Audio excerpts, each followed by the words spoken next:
Hey guys, and welcome to another episode of Dunster House TV. Today we're visiting Peter and his art studio. After years of wanting a dedicated office to release his inner creativity and leave a mess without getting told off by his wife, he now has his own garden studio.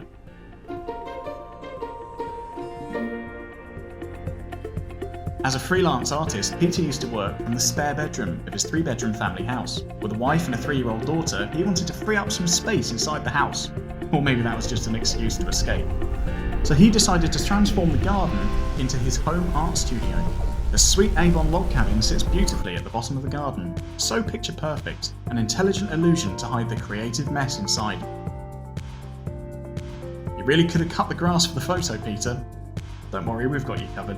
Considering Peter has a love for art, he said he actually found installing the roof more fun than painting the outside. How ironic. Peter's dream studio was all created in 3x3 meters. He has everything he needs, from paints, stationery, a spacious working station. It all fits in there quite comfortably. Working from home means now Peter can leave for work without actually having to leave the house. A result, if you ask me.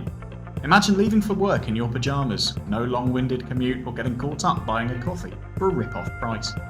Even though this is a place of work for Peter, he mentioned in a conversation that he's enjoyed it so much so far as he's able to see his daughter grow up and spend time with his wife.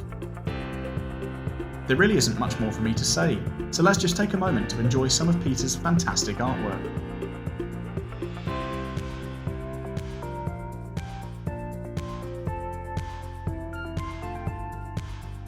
Right, that's all we have for this week.